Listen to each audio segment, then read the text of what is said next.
I hate you for it. And looking at your face makes me so f***ing angry. The Water Boy.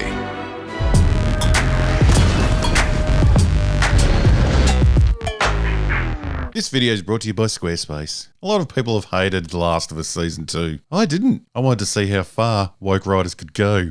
And I wasn't disappointed.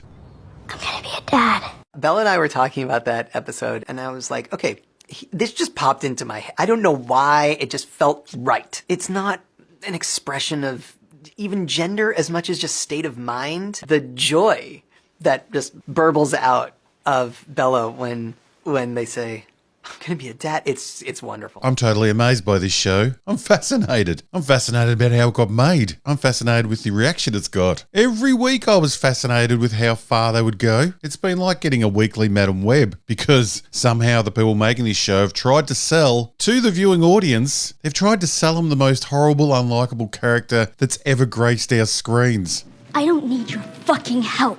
They expect us to follow a character who is absolutely repulsive. They then cast a player, one of the most, let's be honest, odd-looking girls going around, who has very limited acting skills. Now, I am surprised with the level of criticism this show is getting. Must be a sign of how bad things have gotten that a show this unbelievably woke and ridiculous isn't being torn to shreds on a much bigger scale. I'm guessing that the people that have played the game knew how bad it was going to get, and the non-gamers watching this show are giving it a pass because it is based on a game. Well, they shouldn't, because this show is as Hollywood woke as you could possibly imagine.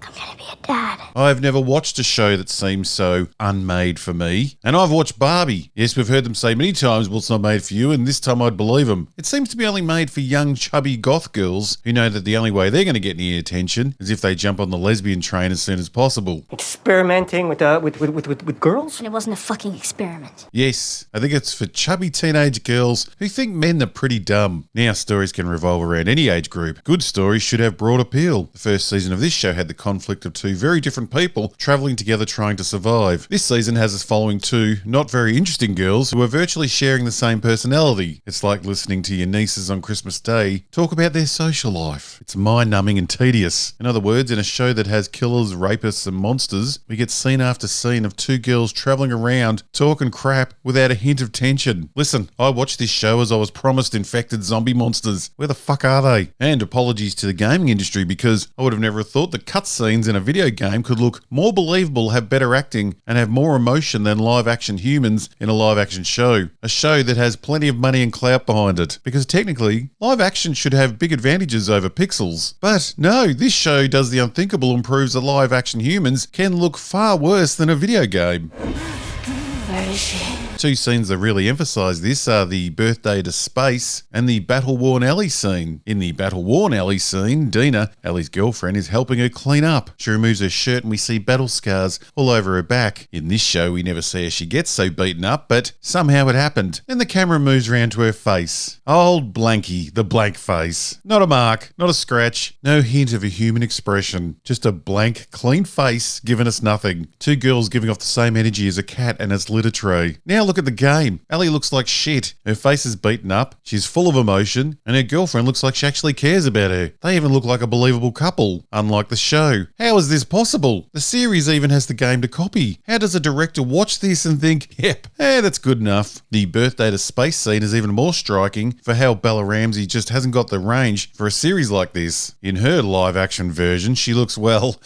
ridiculous. It seems a bit cruel that they're doing this to her. I mean, thank you, The Last of Us creators. I haven't laughed that hard in a while. I didn't expect an Adam Sandler goes to space scene. And then we have the game and their version of this scene. Their version is a wonderful little moment with, again, somehow better acting and a better performance. How many bad decisions did the producers have to make to get to this, where the live action turns a meaningful moment into a comedy gold meme generator? While we're on the birthday episode, another huge problem with the casting of Ellie is that they didn't get an actress that can be made up to look different from when they are a young teenager to when they are a young woman. In this birthday episode, we time skip across her birthdays from 15 to 19. Ellie looks and acts exactly the same across the 4 years. The years of going from a teenager to a young adult, and she doesn't change at all.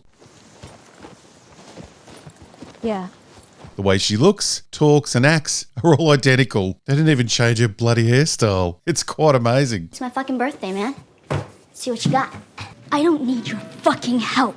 Now, it's not just the face and performance that make us dislike Ellie. It's mostly her personality and the layered-on Hollywood woke-tardation that makes her so vile. And there's some amazing examples of what the woke mind can do to a story. We have Ellie fighting and defeating a guy 4 times her size. Absolute insanity. Well, you'd think it would be, but there are people out there that actually believe that women are just as strong as men, when in reality, even if these two were the same size, Ellie would struggle to beat this guy. But he's not. Look at the size of this bloke.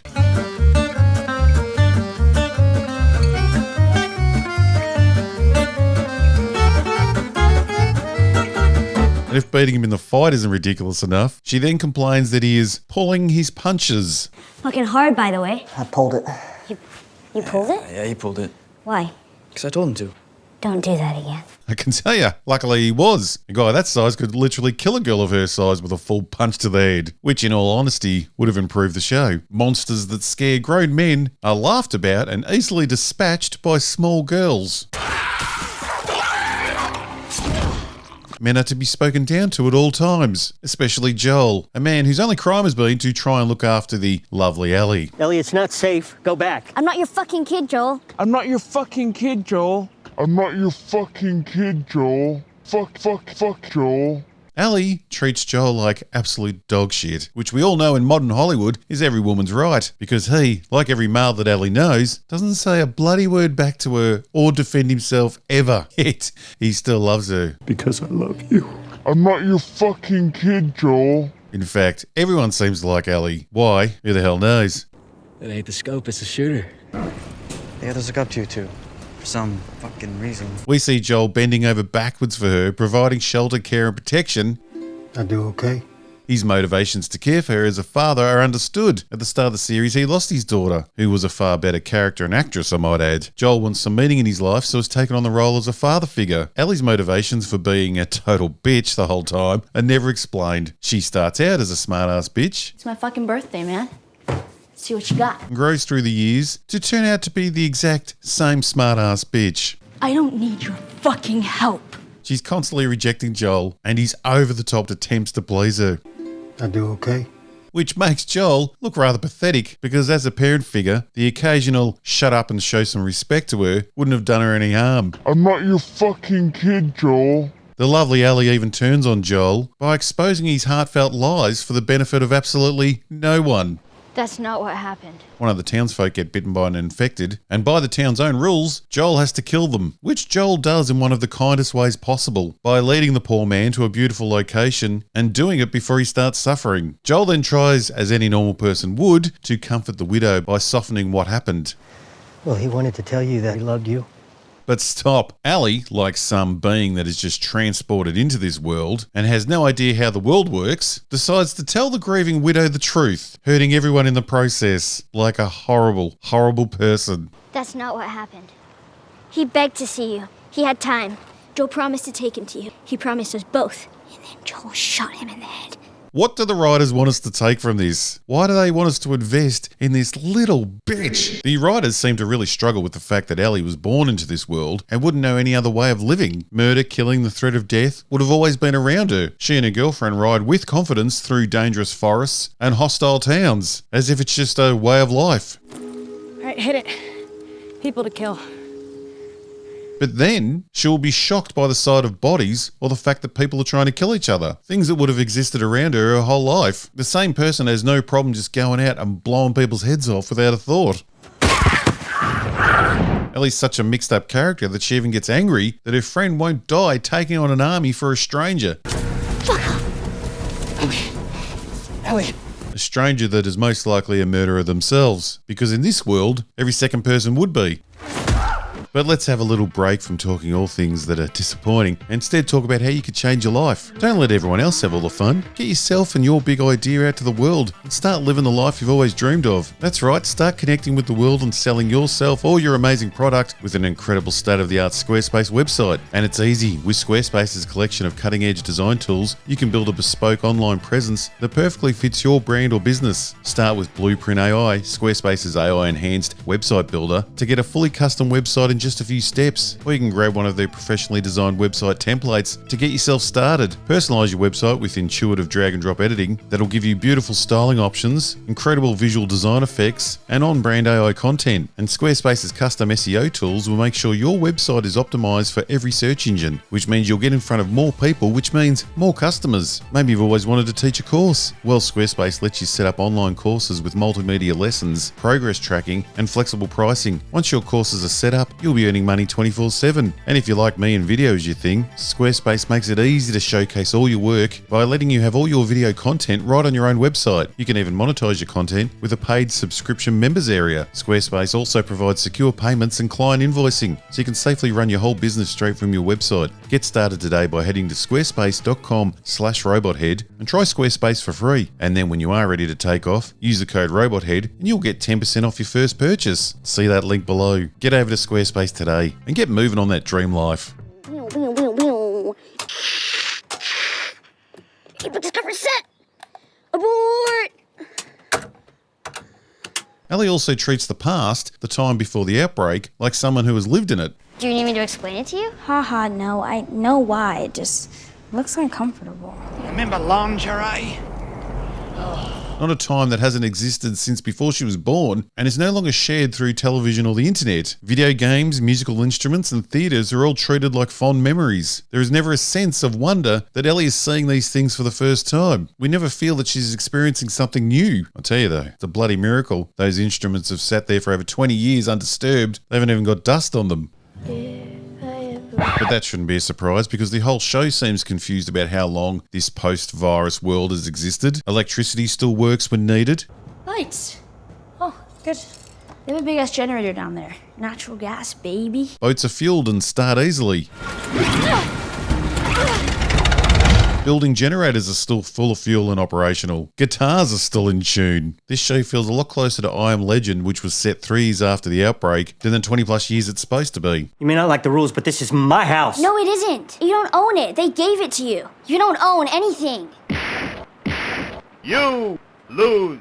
By what measure is she judging that Joel doesn't own his home? Is it because he didn't buy it? Because she would have never met anyone in her entire life that has bought anything. She has only ever lived in a world that works on a barter system and ration cards. Ellie's whole concept of ownership would be based on being given something or taking something. You don't own anything. This is the biggest problem with woke writing. The writers don't even consider or even understand the world their characters are existing in. Because to them, the story isn't the priority. They are more concerned with sticking to the modern trend of, making sure the man is put in his place. You don't own anything. You stupid bitch. You filthy. And the peak of Ellie's insufferable personality is that she is furious with Joel for saving her life, and Joel cries like a fucking baby about it. And a cure would have killed you. Then I was supposed to die. That was my purpose. My life would have fucking mattered, but you took that from me. The moral backflips of this show, and its confusion at understanding normal human loyalty and how humans care for each other is truly bizarre. It says a lot about how weird the writers are. Movies and shows have been built on saving loved ones. This show wants the audience to believe that saving an innocent girl is a bad thing. And bloody hell, Joel never defends himself about it. I said unhook her. I won't let you take her. Yes, the fact that they can magically create a cure with Ellie's brain, a cure that hasn't been tested or proven yet, doesn't change the fact that she is innocent and that Joel cares for her. His whole rescue of Ellie in season 1 is played as a dark secret that he is struggling with, again in a world with murder, killing and monsters around. But as we know, in modern Hollywood, Joel's masculinity and bravery cannot go unpunished. I hate you for it. And looking at your face makes me so fucking angry. But even after all that, we still have the most amazing piece of woke-tard writing I've ever seen in this show. After a night of running, sweating and finger blasting, Dina tells Ellie that she is pregnant, and Ellie says, drumroll please, I'm gonna be a dad. You're fucking kidding me. get fucked show. There is not a lesbian on the face of the earth that has ever said that. This show has gone so woke, they've gone all the way around and are now being offensive, telling women that are in a relationship that if they're going to have a child, that one of them has to take the moniker of dad. I have lesbian friends with children. The children know their dad. It ain't one of the two women. I'm gonna be a dad. Not you silly bitch. The dad isn't just anyone that has swapped spit. This is the dad. Their kid has nothing to do with you. Where is she? Film and television are visual mediums. Now that doesn't mean everyone needs to be attractive, but the way they look shouldn't be a distraction. And it's not just her. The casting of most of the women in this series is a joke. Not only do most of them look wrong for the positions they are carrying, they have all been to the Charles Bronson School of Acting, which works for Charles Bronson, not so much lunch ladies. Hollywood keeps pushing the idea that tough women are just women that act like men. It's dumb, and worse, it's boring. What happened? Maybe when you're doing the grunts and the fighting soldiers, sure. But in leadership roles, you have to, 1, cast believable actors, and 2, explore the differences between men and women. You don't just turn women into men. Claire in Andor was good because she was different to Luthen. Maeve, one of the scariest characters in the excellent Mobland, is fantastic because she handles things differently to her husband and sons. That's what good writing should do. So that's not happening in this show. This show keeps giving everyone the same character. The same. Would you please still be my friend? Another terrible casting decision is Ellie's nemesis, Abby. Abby not only screams orders at everyone, she's also the chosen one to take over the WLF. Well, of course she is. It's that entire fucking army out there who, despite their badass name, are very much sheep. Who leads them? It was supposed to be her. This very pale, soft little girl who has supposedly lived her whole life in this desolate land with not even showers, and she looks like this. Have you ever done a physical job outside for a long period of time? Your skin, it's not flawless. Cuts, nicks, sunburn, freckles, bruises, they all take their toll. You should look at yourself, Max. You're a mess. Okay. This girl looks like she has never done a day's work in her life. We're meant to believe that she's ready to lead an army. Fuck off. Again, look at the game. In the game, Abby is intimidating. She looks strong and capable. Not this. In Hollywood strive to break down masculinity and feminize everything, they want to push the stupid fantasy that the average girl can do anything, including beat up large men. Well, we'll see how that goes when World War III starts. And while we are talking about girls living their dreams, can someone teach Bella Ramsey how to swear? I've never heard someone sound so unconvincing when swearing. It's my fucking birthday, man. And it wasn't a fucking squirrel. Fucking a big squirrel. Fucking kid, Joel. Fucking help. Not only does it feel like a private school kid trying to play tough, it feels like the writers have never sworn in any natural way in their life. Oh, you mean dicks and vaginas? And the amount she says it. I want a motherfucking dinosaur! I come from Australia, and I still think she's overusing the word. Now, if you do have someone that swears a lot, and this bitch does, you want to make sure it sounds a lot more natural. Fucking assholes. People that do swear a lot, know a bit about that, use it as much, if not more, when joking around as they do when they're angry or scared. And they vary up what they say a bit. It's not just constantly fuck this and fuck that. A good example is the new series Mobland, that's set in the spiritual home of swearing. The swearing in that feels very natural and organic. And they vary it up a bit. The actual fuck.